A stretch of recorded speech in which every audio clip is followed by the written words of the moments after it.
स्वागत है आपका। मैं हूं आपके साथ रोहित पुनेठा। आपके लिए लाया हूं देश और दुनिया भर की खबरें बिना किसी लाग लपेट के। बस आप मेरे साथ 7 मिनट तक बने रहिए, आंख कान खोल के। सबसे पहले 4 बड़ी खबरें हम आपको दिखाते हैं। पाकिस्तान में गुरु नानक देव जी की जन्मस्थली ननकाना साहिब गुरुद्वारे पर हुए हमले के बाद बीजेपी, अकाली दल और कांग्रेस ने दिल्ली में पाकिस्तानी उच्चायोग के सामने प्रदर्शन कर गुस्से का इजहार किया। वहीं हालात का जायजा लेने के लिए सिख गुरुद्वारा प्रबंधक कमेटी ने 4 सदस्यों का एक प्रतिनिधिमंडल पाकिस्तान भेजने का फैसला किया है। कांग्रेस के दिग्गज नेता और पूर्व गृहमंत्री पी चिदम्बरम ने नागरिकता कानून पर केंद्र सरकार को घेरते हुए कहा कि एनआरसी और एनपीआर एक ही सिक्के के 2 पहलू हैं। उन्होंने दावा किया कि असम में एनआरसी के कारण 19 लाख से ज्यादा लोगों की नागरिकता चली गई और सरकार को अभी भी लगता है कि कोई दिक्कत नहीं है। राजस्थान के डिप्टी सीएम सचिन पायलट ने कोटा के जेके लोन हॉस्पिटल में बच्चों की मौत के मामले में अपनी ही सरकार पर निशाना साधा है। उन्होंने माना है कि कोई न कोई खामी रही होगी और इसकी जिम्मेदारी तय होनी चाहिए। उन्होंने कहा कि उनकी सरकार को 13 महीने से ज्यादा हो चुके हैं और पुरानी सरकारों पर इल्जाम मरने से काम नहीं चलेगा। और स्विंग के किंग कहे जाने वाले भारत के ऑलराउंडर इरफान पठान ने अंतर्राष्ट्रीय क्रिकेट से संन्यास ले लिया। अब वो अंतर्राष्ट्रीय क्रिकेट के किसी सरकार को 13 महीने से ज्यादा हो चुके हैं और पुरानी सरकारों पर इल्जाम मरने से काम नहीं चलेगा।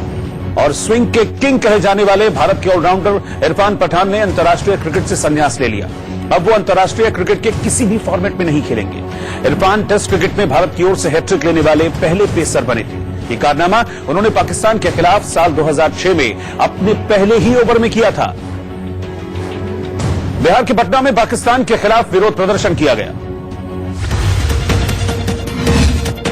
पाकिस्तान के ननकाना साहिब में पत्थर फेंके जाने की घटना के विरोध में बिहार के पटना में सिख समुदाय के लोगों ने पटना साहिब के सामने पाकिस्तान के प्रधानमंत्री इमरान खान का पुतला फूंककर विरोध जाहिर किया।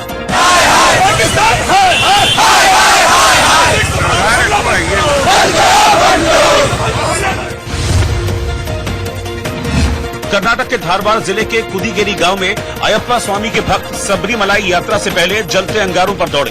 इस दौरान भक्तों ने खौलती कढ़ाई में तले जा रहे प्रसाद को अपने हाथ से निकाला।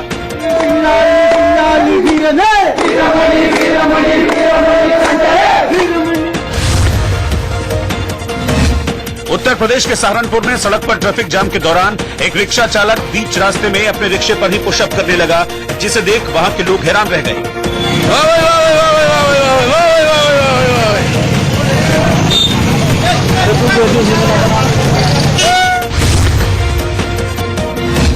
आंध्र प्रदेश के अमरावती में धरने पर बैठे किसानों को पुलिस ने पैर छूकर मनाने की कोशिश की, जिसके बाद किसानों ने भी पुलिस के पैर छू लिए और प्रदर्शन कर रहे किसानों का गुस्सा शांत हो गया।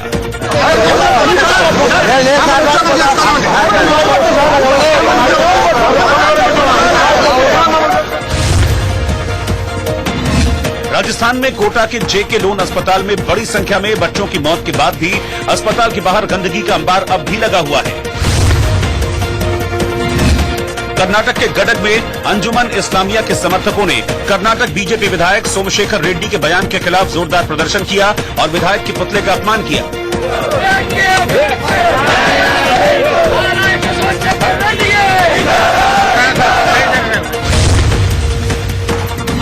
हैदराबाद में नागरिकता संशोधन कानून के खिलाफ करीब 1 लाख लोगों ने विशाल प्रदर्शन किया और सरकार के खिलाफ नारेबाजी की।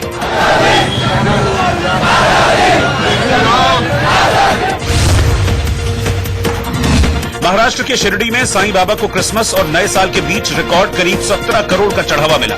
8 लाख भक्तों के लिए दिए चढ़ावे की गिनती करने के लिए बड़ी संख्या में लोगों को लगाना पड़ा।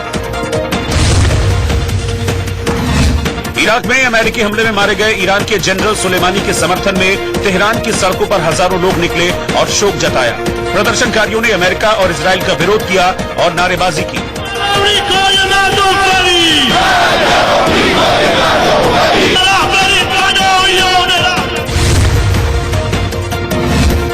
हिमाचल प्रदेश के कुल्लू में ताजा और भारी बर्फबारी से घाटी का नजारा बदल गया है।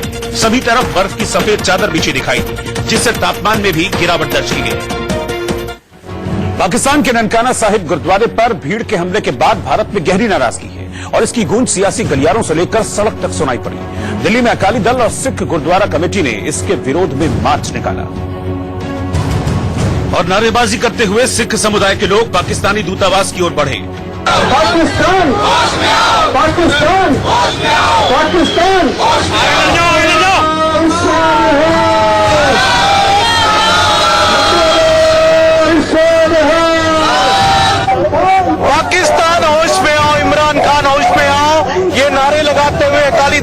कार्यकर्ता पाकिस्तान दूतावास की तरफ बढ़ रहे हैं। ननकाना साहिब पर हमले का वीडियो सामने आने के बाद से ही न सिर्फ भारत में बल्कि दुनिया भर में सिख समुदाय में रोष है।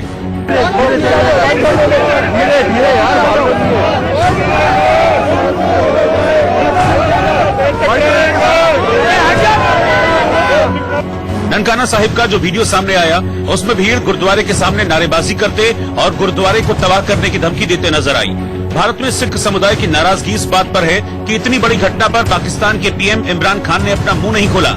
हमारी बेटियों को जबरन निकाह करने वालों, हमारे बच्चियों का जबरन धर्म बदलने वालों, हमारे गुरुद्वारों को हमला करने वालों, हमारे ननकाना साहब का नाम बदलने वालों।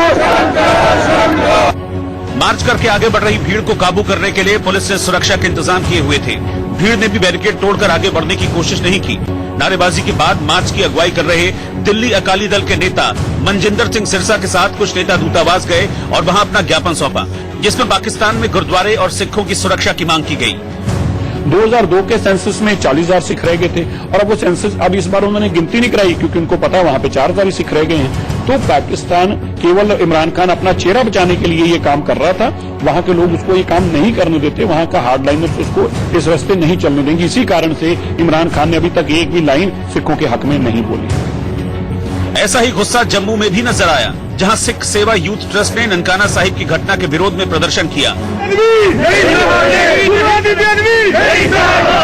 बड़ी तादाद में जुटे सिख समुदाय के लोगों ने पाकिस्तान और वहां के पीएम इमरान खान के खिलाफ नारेबाजी की और पाकिस्तान में सिखों को सुरक्षा दिए जाने की मांग की गई। इससे पहले शुक्रवार को पाकिस्तान के ननकाना साहिब गुरुद्वारे को मुस्लिम समुदाय के लोगों ने घेर लिया था और वहां जमकर नारेबाजी के साथ साथ गुरुद्वारे पर पत्थरबाजी की गई थी। तबाह करने और यहां तक कि शहर का नाम बदलने की भी धमकी दी गई। ननकाने का नाम बदल गया थी, गुलामा ने मुस्तफा शहर का नाम रखा गया। सैकड़ों की तादाद में जुटी भीड़ ननकाना साहिब गुरुद्वारे पर हमलावर नजर आई। पहले तो वहां भड़काऊ भाषण और धार्मिक नारेबाजी हुई। मैं मुसलमान होने के नाते मैं आज वादा कर लूंगा, मर जाऊंगा और इसके बाद भीड़ ने गुरुद्वारे पर पत्थरबाजी की। गुरुद्वारे के अंदर करीब 40 लोगों की जान मुश्किल में फंसी थी क्योंकि बाहर भीड़ उन्मादी होती जा रही थी।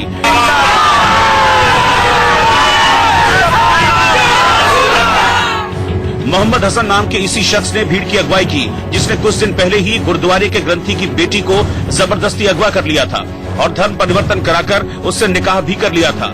पुलिस की दखलंदाजी से लड़की वापस सिख परिवार को सौंप दी गई थी, लेकिन मोहम्मद हसन ने दोबारा लड़की को अगवा कर लिया। इसके बाद सिख समुदाय के लोगों ने वहां प्रदर्शन किया और जवाब में मोहम्मद हसन ने भीड़ को जमा कर गुरुद्वारे पर हमला बोल दिया। लेकिन जैसे ही ये वीडियो सामने आया, भारत के विदेश मंत्रालय ने पाकिस्तान को कड़ा संदेश दिया और गुरुद्वारा और सिखों की सुरक्षा तय करने की मांग की। पंजाब प्रांत के एक मंत्री ने फोन कर पुलिस को मौके से सिखों को निकालने के लिए कहा, तब जाकर पुलिस पहुंची और वहां भीड़ को काबू किया गया। पुलिस ने मशक्कत के बाद गुरुद्वारे से भीड़ को हटाया। सुरक्षा के लिए वहां बैरिकेडिंग भी कर दी गई, लेकिन खबर के मुताबिक नगर कीर्तन की इजाजत अभी नहीं दी गई है। वहां सिख समुदाय अभी भी डरा हुआ महसूस कर रहा है। उधर इस घटना की वजह से पाकिस्तान की फसीहत हो गई, क्योंकि घटना की गूंज दुनिया भर में पहुंची। ब्रिटेन की लेबर पार्टी की सांसद प्रीत कौर गिल ने प्रधानमंत्री इमरान खान से सवाल करते हुए लिखा कि ये चिंता की बात है, आखिर क्यों पाकिस्तान में सिख समुदाय को निशाना बनाया जा रहा है। वहीं क्रिकेटर हरभजन सिंह ने पाकिस्तान के पीएम को टैग करके ट्वीट किया कि इस घटना से वो बेहद दुखी हैं। पाकिस्तान में ननकाना साहिब की घटना ने भारत में नागरिकता कानून पर सियासत और तेज कर दी। हालांकि कानून के विरोध में खड़ी कांग्रेस ने पाकिस्तान में सिख समुदाय के ऊपर हमले की कड़ी निंदा की और प्रदर्शन भी किया, लेकिन उससे पहले बीजेपी मैदान में उतर गई और बीजेपी कार्यकर्ताओं ने दिल्ली में पाकिस्तानी दूतावास के सामने जबरदस्त प्रदर्शन किया। पोस्टरों और बैनरों के साथ जुटे बीजेपी कार्यकर्ताओं को पुलिस ने बैरिकेडिंग करके आगे बढ़ने से रोक दिया, लेकिन वहां पर कार्यकर्ताओं ने जमकर नारेबाजी की।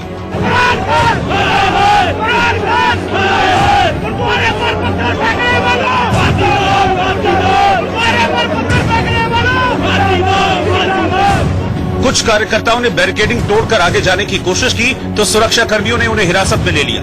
ये प्रदर्शन चल ही रहा था कि यूथ कांग्रेस के कार्यकर्ता भी पाकिस्तानी दूतावास के सामने पहुंच गए। पोस्टर, बैनर और झंडों के साथ कांग्रेस के कार्यकर्ताओं ने भी वहां जमकर नारेबाजी की।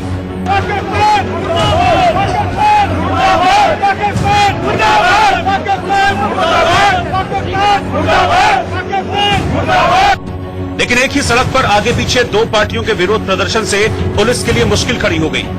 लेकिन सिख समुदाय के नेताओं की अगुवाई में कांग्रेस का मोर्चा भी आगे बढ़ता गया।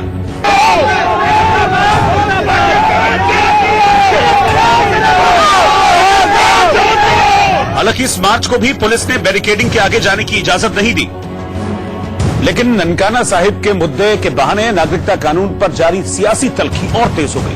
बीजेपी ने पाकिस्तान में सिख समुदाय पर हुए हमले के साथ नागरिकता कानून का विरोध करने वाली कांग्रेस और दूसरी विपक्षी पार्टियों को निशाने पर ले लिया। लेकिन बीजेपी ने सबसे पहले पूछा कि पाकिस्तान की हिमायत करने वाले सिद्धू कहां नजारा दें। और बीजेपी नेता मीनाक्षी लेखी ने इसी बहाने कांग्रेस को भी लपेट लिया। और अब तक कांग्रेस पार्टी के मुंह से तो मैंने एक जबान किसी की खुलते हुए नहीं सुनी है।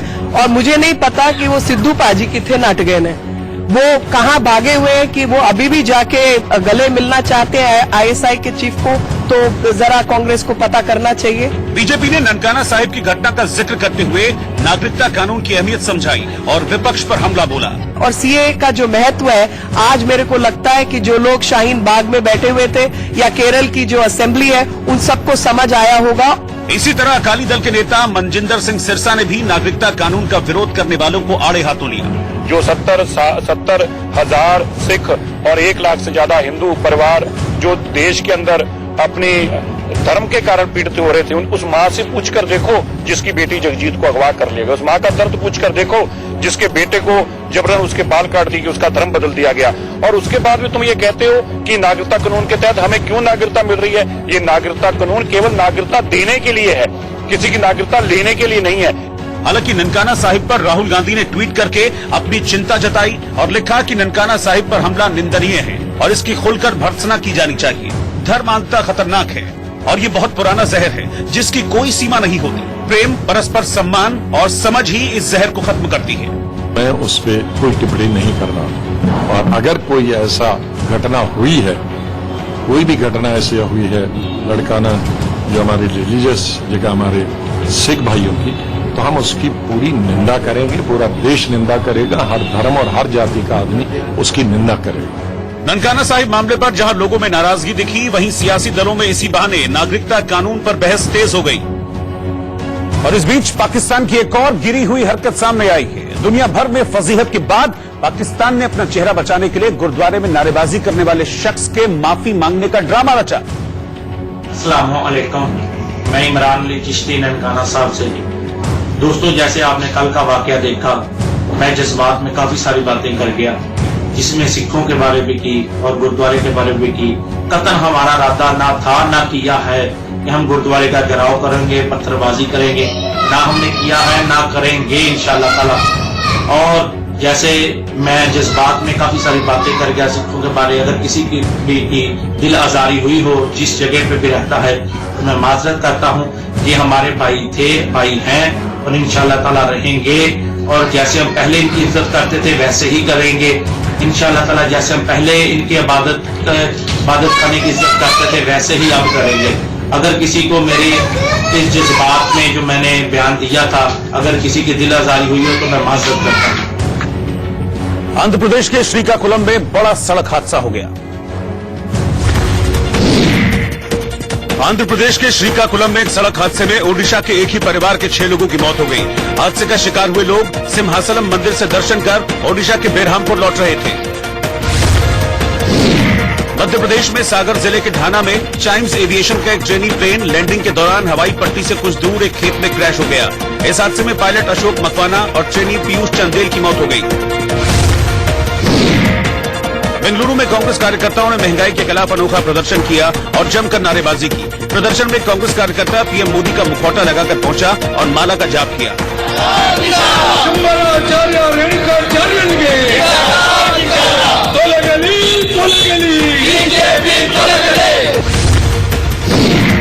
जम्मू कश्मीर में सुरक्षा बलों ने कुल्लन गांदरबल में मुठभेड़ के दौरान फरार लश्कर आतंकी निसार अहमद डार को गिरफ्तार कर लिया।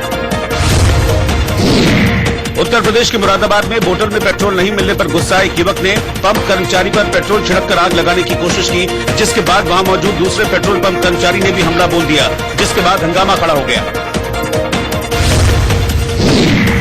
बिहार में पटना में जेडीयू और आरजेडी के बीच पोस्टर वॉर और गहरा हो गया, जिसके बाद दोनों पार्टियों ने एक दूसरे के खिलाफ कई और जगहों पर पोस्टर्स लगा दिए। इराक में ईरान के शीर्ष कमांडर कासिम सुलेमानी के मारे जाने के बाद कच्चा तेल महंगा हो गया। इसके बाद दिल्ली में पेट्रोल की कीमत में 10 पैसे और डीजल में 15 पैसे की बढ़ोतरी हो गई, जिससे पेट्रोल 75 रुपए 45 पैसे प्रति लीटर और डीजल 68 रुपए 40 पैसे लीटर हो गया। अमेरिका के कैलिफोर्निया में एक तेज रफ्तार कार ऊंची पहाड़ी से सीधे प्रशांत महासागर में गिर गई। इस हादसे का वीडियो वहां से गुजर रहे एक कार चालक ने रिकॉर्ड कर लिया। असम के गुवाहाटी में रविवार को भारत श्रीलंका के बीच T20 मैच के दौरान किसी भी प्रकार के बैनर पोस्टर ले जाने पर प्रतिबंध लगा दिया गया है। मैच के दौरान पुरुषों को पर्स, महिलाओं को हैंडबैग, मोबाइल फोन और वाहनों की चाबी ले जाने की ही अनुमति है।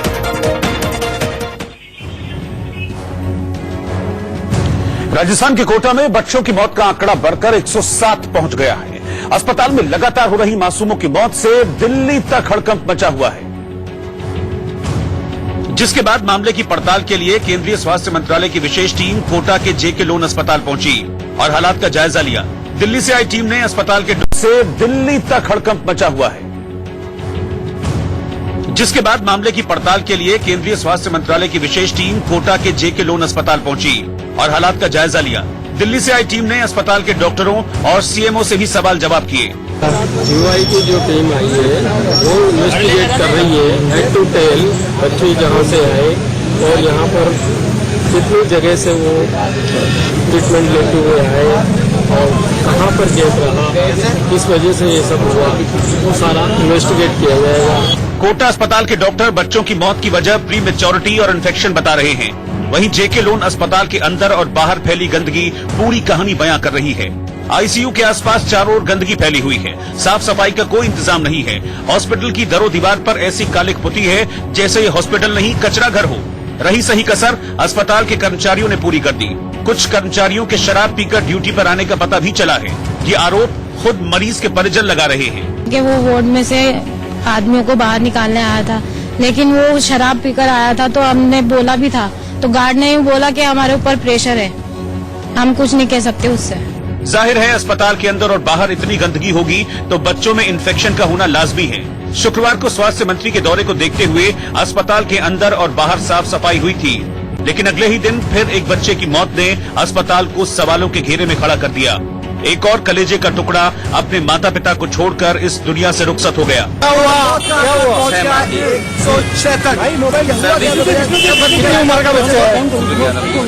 कितनी उम्र का बच्चा है? 6 महीने। बच्चों के परिजनों का आरोप है कि अस्पताल के कर्मचारी और डॉक्टर बच्चों के इलाज के नाम पर उनसे बदसलूकी करते हैं और मेडिकल सुपरिटेंडेंट हैं कि कार्रवाई करने का नाम तक नहीं लेते। यहाँ पे संविदा कर्मचारी जितने भी लगे हुए स्टूडेंट, ये मरीजों को इतना परेशान करता है, अटेंडेंस को सबको परेशान करता है। और इसमें यहाँ पे जो मेट्रन है इसने मोनोपोली कर रखी है यहाँ पे, इसके लिए कोई कार्रवाई नहीं करता। अधीक्षक को सब मिलीजुल हुए हैं। इन सब के बावजूद अस्पताल प्रशासन के कानों पर जूं तक नहीं रेंग रही, जबकि मरीज के परिजन अस्पताल के हालात की हकीकत साफ बयां कर रहे हैं।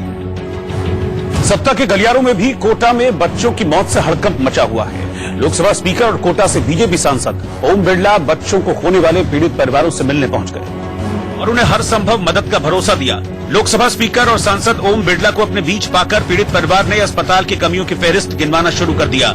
जाहिर है उनकी जिंदगी का सबसे अनमोल तोहफा उनसे जुदा हो गया था, तो दर्द होना लाजमी था। ओम बिरला भी इत्मीनान से पीड़ित परिवार का दर्द सुन रहे थे। बिरला ने बच्ची के माता पिता से बात की और दुख जाहिर किया। ये पीड़ा है कि हम उनके बच्चों को नहीं बचा पाए और जो बयां उन्होंने की, निश्चित रूप से जेकेलेन हॉस्पिटल की हालत को सुधार करना चाहिए। वहां जो भी इक्विपमेंट उपकरण की कमी है, मानव संसाधन की कमी है, उसको पूरा करना चाहिए। कोटा के बदहाल अस्पताल का हाल जानने के लिए राजस्थान के डिप्टी सीएम सचिन पायलट भी लाव लश्कर के साथ पहुंचे। हालांकि मौके पर मौजूद पुलिस ने उनके समर्थकों को अस्पताल के अंदर नहीं जाने दिया। इस दौरान मीडिया से मुखातिब सचिन पायलट ने बच्चों की मौत पर अफसोस जताया और मामले की जांच का भरोसा दिया। कोटा के जेके लोन अस्पताल के अंदर एक भयानक और दर्दनाक क्रम चल रहा है, जहां लगातार शिशुओं की मौत हो रही है। 107 बच्चों की मौत हो चुकी है। तो पहले क्या हुआ, कितना हुआ, कैसे हुआ, वो चर्चा ना कर हमें तो लोगों को ये विश्वास दिलाना पड़ेगा कि इस प्रकार की घटनाओं को हम एक्सेप्ट नहीं करेंगे। मेरा ऐसा मानना है कि आज हम लोगों को जवाबदेही तय करनी पड़ेगी। कोटा में बच्चों की मौत पर लगाम लगाने के लिए बाल रोग विशेषज्ञों की टीम को कोटा भेजा गया है, जो बच्चों की हालात पर नजर रखेगी। लेकिन पहली नजर में जो बात जगजाहिर है वो ये है कि सबसे पहले जेके लोन अस्पताल को अपनी बदइंतजामी दूर करना जरूरी है। 107 बच्चों की मौत के बाद राजस्थान में कोटा का जेके लोन अस्पताल सवालों के घेरे में है। राष्ट्रीय बाल अधिकार संरक्षण आयोग की रिपोर्ट के मुताबिक बच्चे ठंड से नहीं बल्कि बदइंतजामी की वजह से दम तोड़ रहे हैं। नए साल में पिछले 48 घंटों में 7 बच्चों के दम तोड़ने से मौत का आंकड़ा अब 107 पहुंच गया है। दिसंबर के महीने में ही 100 बच्चों की मौत हो गई थी। साल 2019 में मौत का आंकड़ा 963 तक पहुंच गया। 2018 में बच्चों की मौत का आंकड़ा 1005 था, वहीं 2017 में यह आंकड़ा 1027 था। इससे पहले 2016 में मौत का आंकड़ा 1193 दर्ज किया गया था, जबकि 2015 में इस अस्पताल में 1260 बच्चों की मौत हुई थी। साल 2014 में जेके लोन अस्पताल में 1198 बच्चों की मौत हुई थी। और आंख कान खोल के में अभी वक्त हो गया है छोटे से ब्रेक का। ब्रेक के उस पार हम आपको दिखाएंगे यूपी पुलिस पर फिर बरसी प्रियंका गांधी।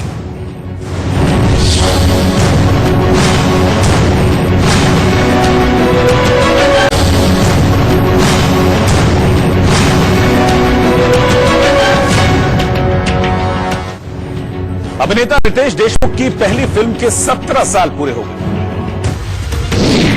अभिनेता रितेश देशमुख और उनकी पत्नी जेनेलिया डिसूजा ने अपनी पहली फिल्म तुझे मेरी कसम के 17 साल पूरे होने पर एक वीडियो शेयर किया, जिसमें रितेश और जेनेलिया फिल्म के गाने पर डांस करते हुए नजर आए। आती नजर है ये मस्त हवा तेरी खुशबू लाती इधर है शीशे में मेरे है साया तेरा इतना न सता ओ सनम। अभिनेता रणवीर सिंह ने शोले फिल्म के एक मशहूर डायलॉग पर मस्ती करते हुए एक वीडियो अपने इंस्टाग्राम अकाउंट पर शेयर किया, जो तेजी से वायरल हो गया।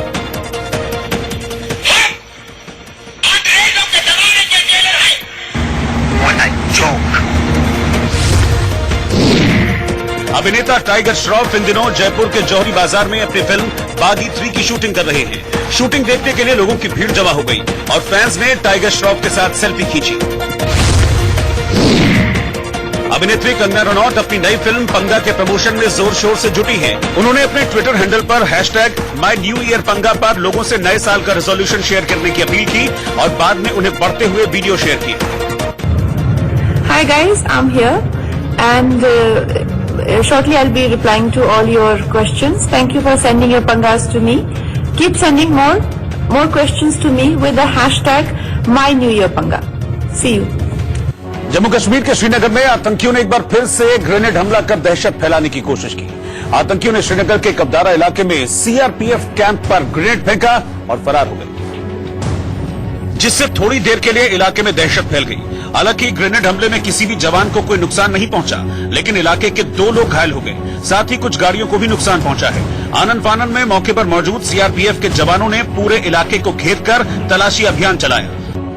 पुराने शहर के कावडारा इलाके में अब से कुछ देर पहले एक ग्रेनेड हमला हुआ। ये वो स्पॉट है जहां पे ये ग्रेनेड फटा है। इसके बिल्कुल बगल में बिजली के ट्रांसफार्मर है। हालांकि किसी बड़े नुकसान की कोई खबर नहीं है, लेकिन 2 लोगों को मामूली चोटें आई हैं और उसके बाद पूरे श्रीनगर शहर में सिक्योरिटी फोर्सेस को अलर्ट रहने के लिए कहा गया है, क्योंकि आज सुबह ही आपको याद होगा बरजला के इलाके से लश्कर तैयबा का एक मिलिटेंट को गिरफ्तार किया गया था। तो कुल मिला के ये दूसरी आज मिलिटेंट से रिलेटेड इंसिडेंट है जो श्रीनगर से रिपोर्ट हो रहा है।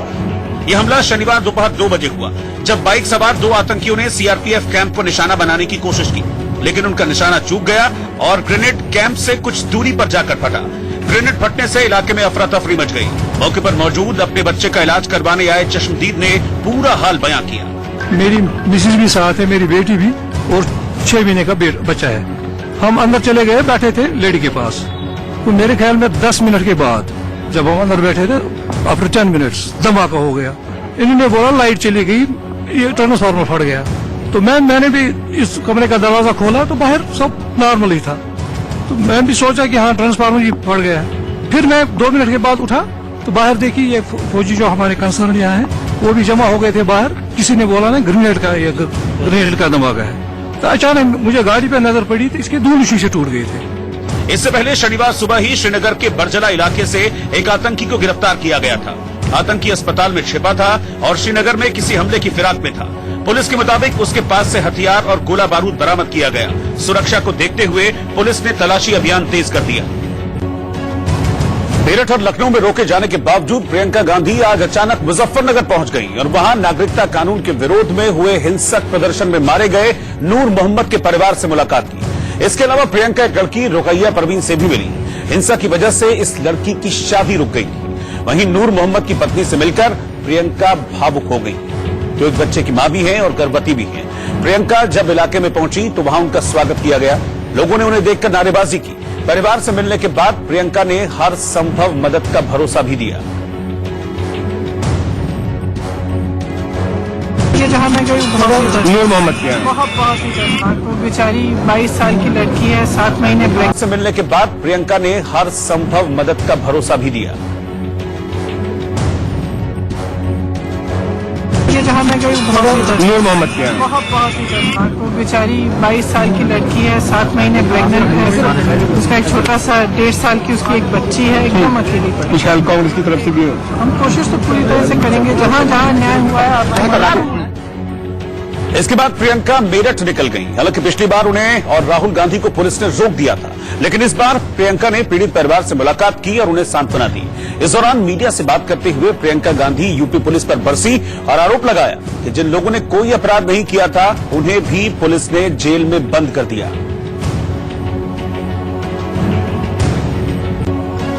एनपीआर और एनआरसी को लेकर बढ़ते सियासी विवाद के बीच पूर्व गृहमंत्री चिदंबरम ने आरोप लगाया कि यूपीए सरकार के एनपीआर और मोदी सरकार के एनपीआर में फर्क है और मोदी सरकार का इरादा एनपीआर के बाद एनआरसी लागू करने का है।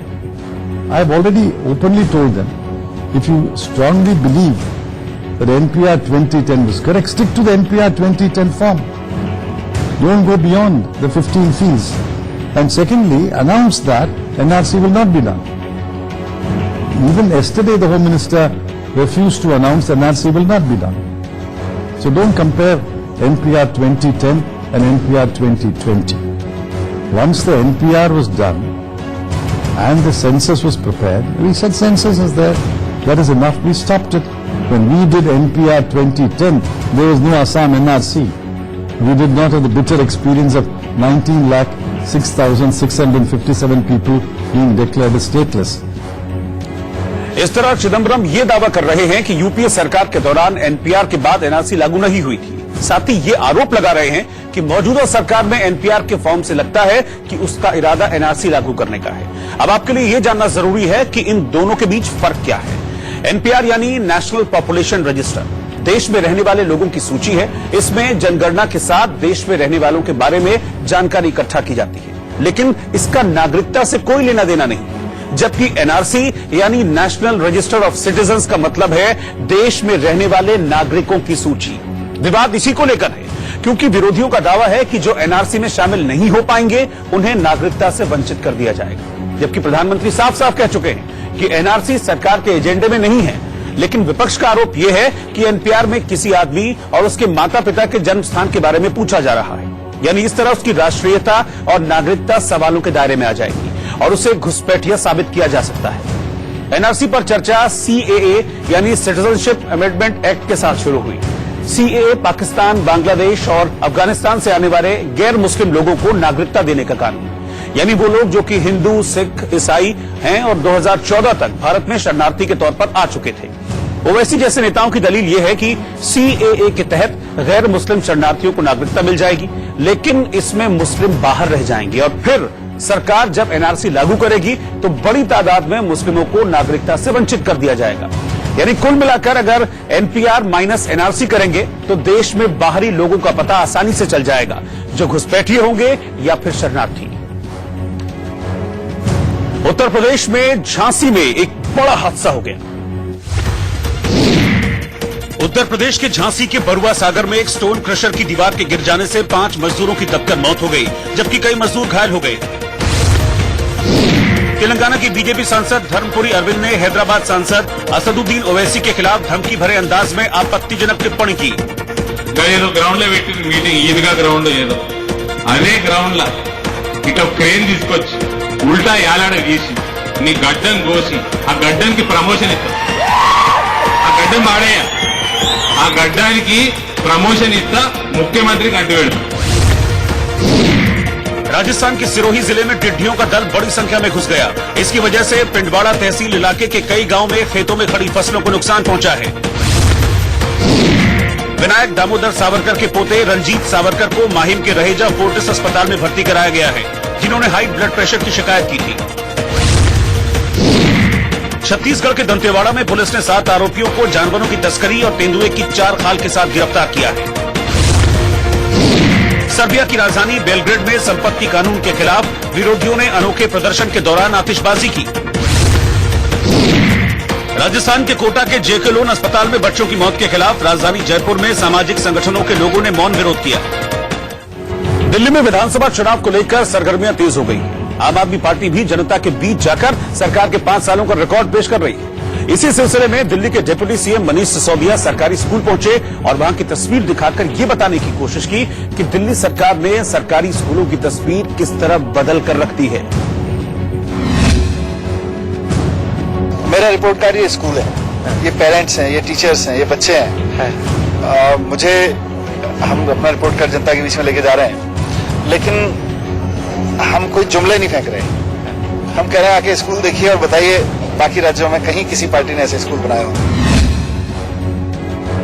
हमारे बहुत सारे विधायक अपने बच्चों को सरकारी स्कूल में पढ़ा रहे हैं, जिन्होंने अभी नए एडमिशन कराए हैं उनमें से बहुत सारे लोग पढ़ रहे हैं। पर मुझे लगता है कि हम इस बहस में क्यों जाएं? जो बच्चे पढ़ रहे हैं वो भी मेरे ही बच्चे हैं, तो उनको भी तो क्वालिटी एजुकेशन दें। हम इसी को बेंचमार्क क्यों बनाएं कि जब मंत्री का बेटा आएगा तो या उसका आएगा। मैं कहता हूं जब जो बच्चा पढ़ रहा है उसको क्वालिटी एजुकेशन देना भी मेरा काम है। खाली दिल्ली यूनिवर्सिटी ही टारगेट नहीं है, अब तो हम नई यूनिवर्सिटीज भी खुलवा रहे हैं और नए कॉलेजेस खुलवाए हैं हमने। तो एडमिशन तो अभी भी कमी है हायर एजुकेशन में। 2.5 लाख बच्चे हर साल पास आउट होते हैं, तो 1 लाख 1.25 लाख बच्चों को एडमिशन मिलता है। बाकी बच्चों के लिए भी व्यवस्थाएं करनी है, लेकिन आई एम श्योर कि जिस दिन ये 2.5 लाख हो जाएगा उस दिन हमारा काम पूरा हो जाएगा। कहना चाहते हैं कि ना बीजेपी के पास कोई मुद्दा है, ना नेता है और ना उनका कोई फ्यूचर है, ना चेहरा। ये कहना चाहते नहीं है, उनके पास कोई नेता ही नहीं। स्विंग के किंग कहे जाने वाले भारतीय क्रिकेटर इरफान पठान ने क्रिकेट के सभी फॉर्मेट से संन्यास का ऐलान कर दिया है। इस मौके पर इमोशनल इरफान ने संन्यास को अपने प्यार को छोड़ने जैसा बताया। इरफान पठान ने महज 35 साल की उम्र में से ही क्रिकेट से संन्यास लेने का फैसला कर लिया। संन्यास के ऐलान के दौरान इरफान ने फैंस, साथी क्रिकेटर और सपोर्ट स्टाफ का शुक्रिया अदा किया। साल 2003 में इरफान ने ऑस्ट्रेलिया के खिलाफ टेस्ट मैच से डेब्यू किया था। इरफान पठान 2012 से इंटरनेशनल क्रिकेट से दूर चल रहे थे। इरफान ने केरल के खिलाफ 2019 में आखिरी घरेलू T20 मुकाबला खेला था, जिसमें उन्होंने 10 रन बनाने के अलावा 2 विकेट झटके थे। इरफान पठान ने भारत के लिए 29 टेस्ट मैच खेले, जिसमें उन्होंने 100 विकेट हासिल किए, जिसमें 59 रन देकर 7 विकेट लेना उनका बेस्ट रहा। वो टेस्ट क्रिकेट में भारत की ओर से हैट्रिक लेने वाले पहले पेसर थे। ये कारनामा उन्होंने पाकिस्तान के खिलाफ 2006 में अपने पहले ही ओवर में किया था। वनडे करियर में इरफान ने 120 मैचों में 173 विकेट झटके थे। वहीं T20 फॉर्मेट में इरफान ने 24 मैच में 28 विकेट अपनी झोली में डाले थे। आईपीएल में भी इरफान पठान का प्रदर्शन शानदार रहा। इरफान ने 103 मैच में 80 विकेट अपने नाम किए थे। साल 2007 में धोनी की कप्तानी में भारत ने पाकिस्तान को हराकर एकमात्र T20 मुकाबला जीता था। फाइनल मैच में इरफान अपनी घातक गेंदबाजी के दम पर प्लेयर ऑफ द मैच बने थे। बीएसपी प्रमुख मायावती ने यूपी के सीएम योगी आदित्यनाथ पर हमला बोला।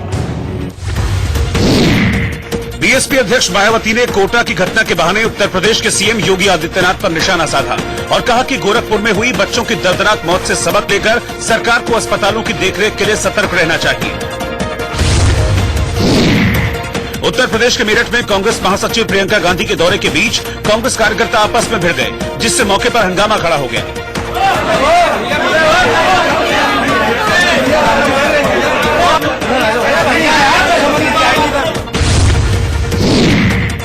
प्रदेश में लखनऊ के छोटा इमामबाड़ा में ईरान के जनरल कासिम सुलेमानी के मारे जाने के समर्थन में प्रदर्शन किया गया। शिया समुदाय के लोगों ने हाथों में तख्तियां लेकर अमेरिका और इजराइल के खिलाफ प्रदर्शन किया। उत्तर प्रदेश के संबल में एक दुकान में महिला ग्राहकों से छेड़खानी करने के आरोपी युवकों ने रोके जाने पर दुकानदार की पिटाई कर दी। दुकानदार ने युवकों पर 45,000 रुपए लूटने का भी आरोप लगाया है।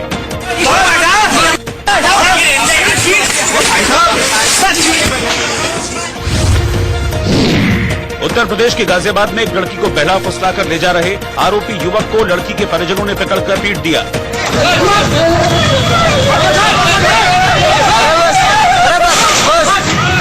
बस भाई बस। हिमाचल प्रदेश में शिमला के पास मशोबरा में भारी बर्फबारी के बाद सड़कों पर भारी जाम लग गया, जिससे लोगों को काफी परेशानी का सामना करना पड़ा। कोटा के बाद राजस्थान में बूंदी के एक सरकारी अस्पताल में एक महीने में 10 बच्चों की मौत होने से हड़कंप मचा है।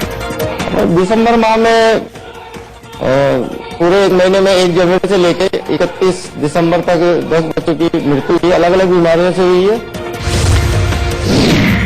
हरियाणा की मशहूर डांसर सपना चौधरी के खिलाफ सड़क हादसे के मामले में केस दर्ज किया गया है।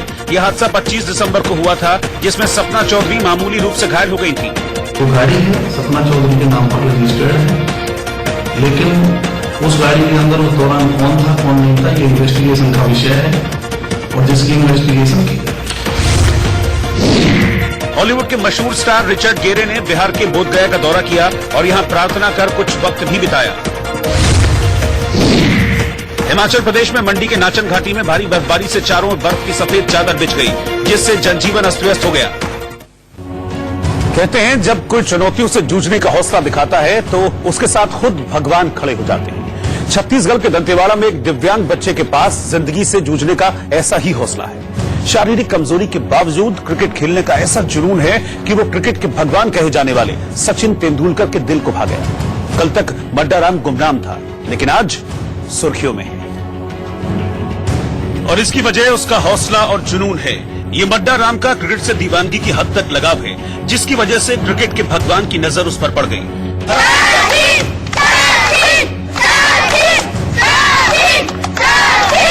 आम लोगों के लिए यकीन करना शायद मुश्किल होगा कि एक दिव्यांग बच्चा इस तरह क्रिकेट भी खेल सकता है।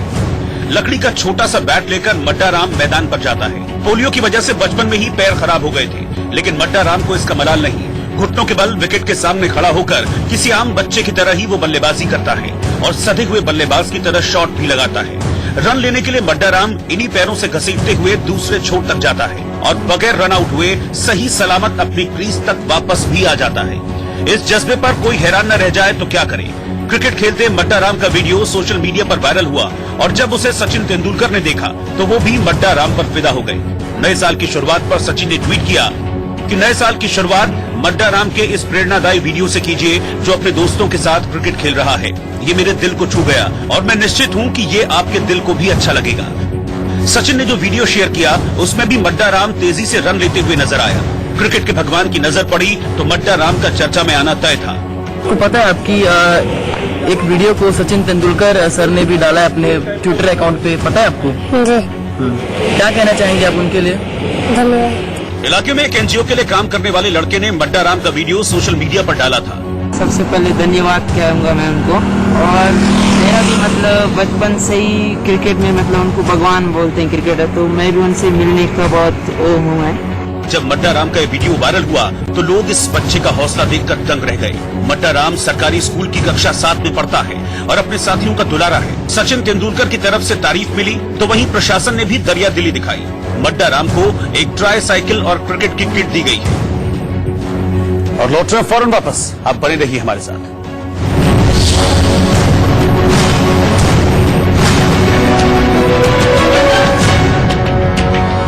महाराष्ट्र की सियासत में खलबली मच गई जब उद्धव सरकार में नए मंत्री बने अब्दुल सत्तार के इस्तीफे की खबर आई और ये बात फैल गई कि कैबिनेट विस्तार के महज 5 दिन बाद ही शिवसेना कोटे से मंत्री बने अब्दुल सत्तार ने पद से इस्तीफा दे दिया। बताया गया कि अब्दुल सत्तार कैबिनेट मिनिस्टर का पद चाह रहे थे, लेकिन ऐसा हुआ नहीं और उन्हें राज्य मंत्री की शपथ दिलाई गई। लेकिन इस्तीफे की खबर आते ही कांग्रेस छोड़कर शिवसेना में आए अब्दुल सत्तार को मनाने की कवायद शुरू हो गई और शाम होते होते अब्दुल सत्तार के सुर बदल गए। उन्होंने अपने इस्तीफे की पुष्टि नहीं की, लेकिन कहा कि उद्धव से मिलने के बाद बात करेंगे।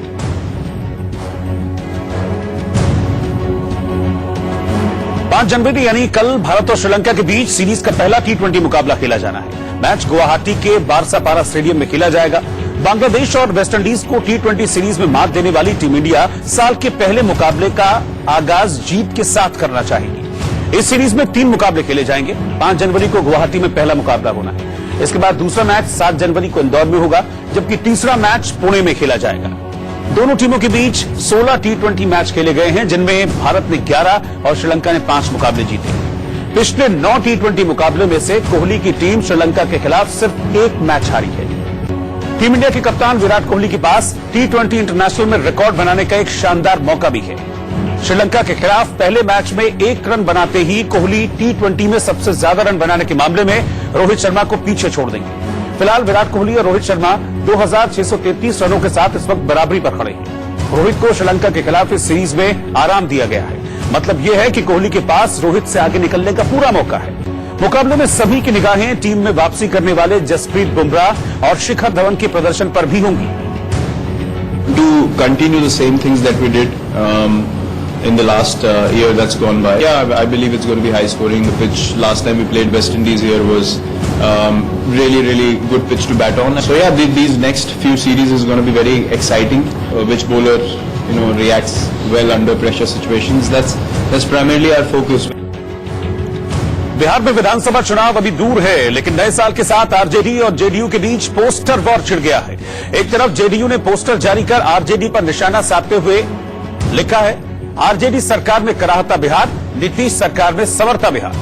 तो दूसरी तरफ आरजेडी ने पोस्टर जारी करते हुए पलटवार किया और लिखा, झूठ की टोकरी, घोटालों का धंधा, नीति आयोग भारत सरकार द्वारा प्रमाणित। इस पोस्टर में 2 कार्टून भी बनाए गए हैं, जिसमें नीतीश कुमार और राज्य के डिप्टी सीएम सुशील मोदी को दिखाया गया है।